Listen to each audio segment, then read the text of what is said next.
नागराज का बदला एपिसोड 3। किल्लौल ने अपनी योजना तैयार कर ली। उसने एक लड़की को बुलाया। लड़की सुआंगनी, तुम इस लकड़हारे की छोटी लड़की बनकर जंगल की कुटिया में नागराज के साथ रहने जाओगी।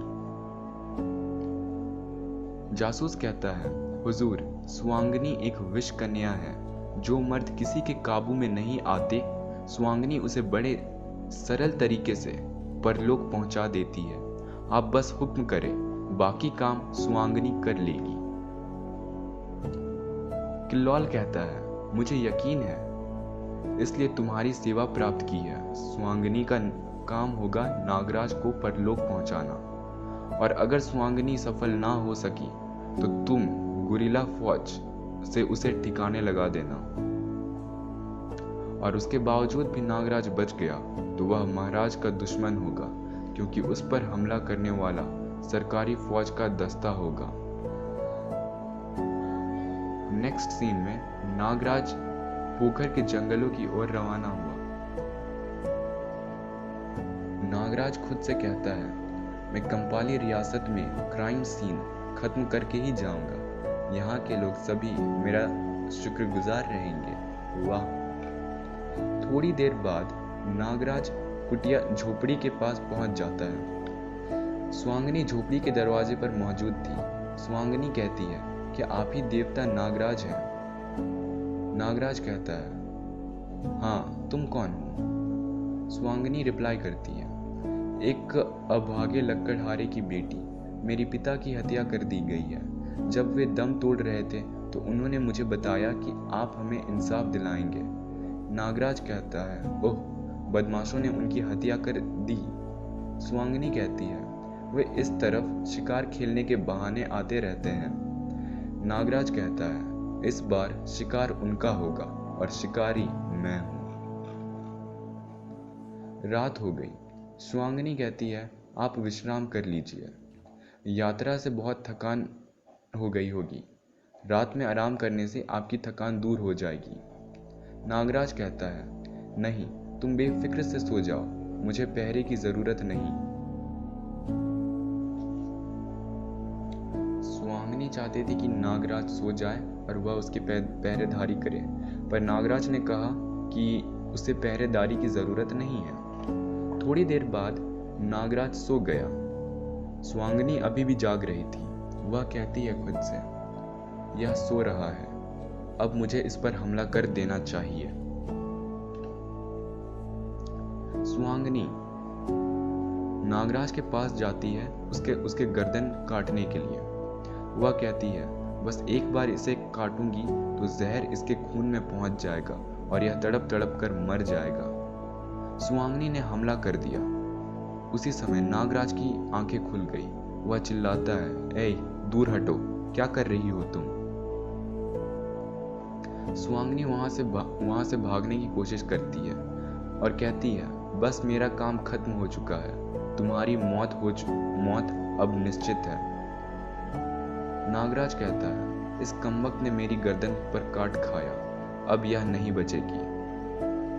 लेकिन नागराज पर सुआंगनी की जहर का कोई असर नहीं हुआ। उल्टा सुआंगनी को तकलीफ होने लगी। सुआंगनी ने चीखा, उफ, मेरा शरीर जल रही है, आह, उफ। नागराज कहता है, अफसोस, तुमने नागराज को काटा, अब तुम नहीं बच पाओगी। मेरे शरीर में हजारों नागों का जहर है जो तुम्हारे शरीर पर जा चुके हैं। सुआंगनी गिर गई। वह कहती है, मैं मर रही हूं। नागराज उससे पूछता है, बताओ तुमने ऐसा क्यों किया? सुआंगनी बताती है, मैं विषकन्या हूं, महामंत्री किल्लौल। उफ, मुझे बचाओ, मुझे माफ कर दो। नागराज, मैं मर रही हूं, बचाओ मुझे। नागराज उसे कहता है, अगर तुम कोई साधारण व्यक्ति होती तो मैं तुम्हें बचाने की कोशिश भी करता, लेकिन तुमने ना जाने कितने लोगों को इसी तरह मारा होगा। वह लकड़हारा कौन था? सुआंगनी ने बताया, वह जासूस था और अपना दम तोड़ दिया और थोड़ी देर बाद नागराज के जहर से सुहांगनी का शरीर पानी की तरह पिघलने लगा। यह देखकर नागराज भी आश्चर्यचकित हो गया। वह कहता है, मुझे जिंदगी में पहली बार एहसास हुआ कि मेरे शरीर में इतने घातक जहर भी मौजूद है। सुबह होते ही नागराज झोपड़ी से बाहर निकला। वह खुद से कहता है, अब मुझे महामंत्री किल्लौल को सबक सिखाना ही होगा। जैसे ही नागराज आगे बढ़ा, उसके ऊपर चारों तरफ से गोलियां की बरसात हो पड़ी। यह गोलियां गोरिल्ला फौज जो किल्लौल के लिए काम करते हैं, वे गोलियां बरसा रहे थे। नागराज ने खुद से कहा, मेरी छठी इंद्री ने किसी मुसीबत का अंदाजा लगा लिया था। पूरा जंगल फायरिंग की आवाज से दहल उठा। नागराज एक पेड़ से दूसरे पेड़ की ओर एक पेड़ की मदद से छुप रहा था। उसने देखा कि यह तो सरकारी वर्दी के सैनिक हैं जो मुझे घेर कर मारने की कोशिश कर रहे हैं। नागराज ने अपना सफेद कोट हटाया। उसने पूरे जंगल को देखा कि पूरे जंगल पर मोर्चा बंदी है। वे लोग पेड़ों पर मचान बनाए बैठे हैं। नागराज नाग रस्सी द्वारा एक पेड़ से दूसरे पेड़ पर उड़ने लगा। नागराज ने अपने जहरीले सांप 3 गनमैन के ओर छोड़ दिए। एक सांप ने पहले गनमैन का गर्दन तोड़ दिया। दूसरे सांप ने गनमैन को डस लिया और तीसरे सांप ने गनमैन के हाथ पैर सब कुछ तोड़ डाले।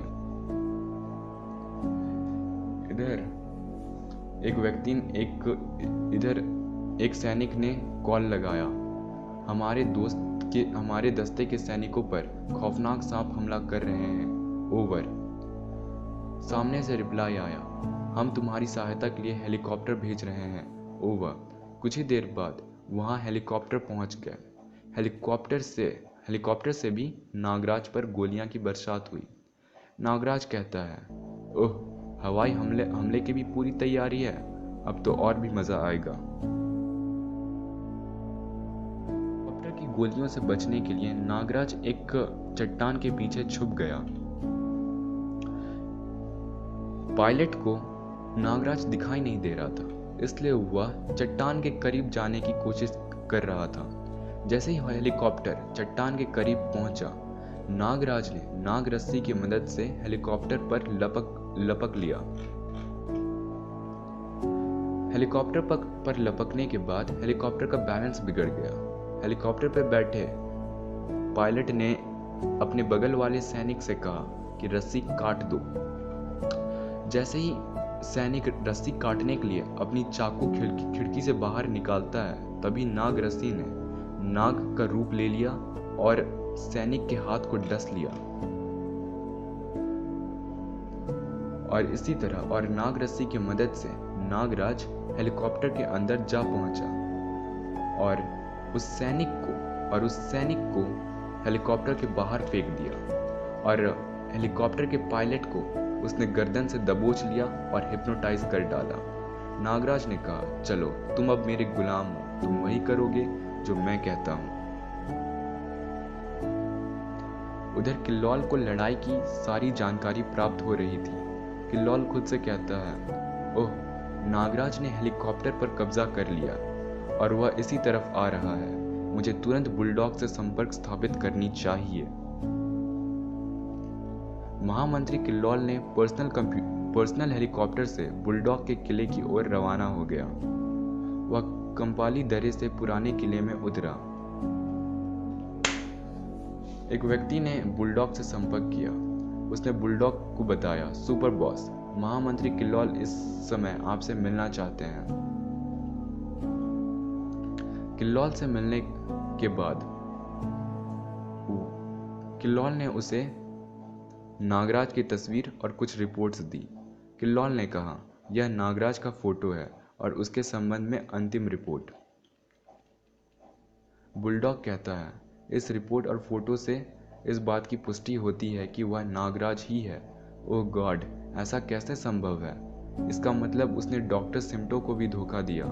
कमाल तो यह है कि हम शॉर्ट सर्किट टीवी में डॉक्टर सिमटो का लाइव रिपोर्ट खुद देख रहे थे। निश्चय ही नागराज राजमहल पहुंचेगा और किल्लौल तुम उसे मार डालोगे। किल्लौल पूछता है, वह किस तरह, और मैं ही क्यों, तुम क्यों नहीं? बुलडॉग बताता है, तुम उस पर जाहिर करो कि कंपाली में बुलडॉग नामक व्यक्ति ने आतंक फैला रखा है और राजकीय फौजों भी उससे जा मिली है। मेरे मामले को लेकर वह तुम्हारे साथ होगा। उसे अपने विश्वास में ले लो, उसका स्वागत करो और फिर इस पुराने किले पर हमला कर दो। बुलडॉग ने किल्लौल को पूरी योजना समझा दी।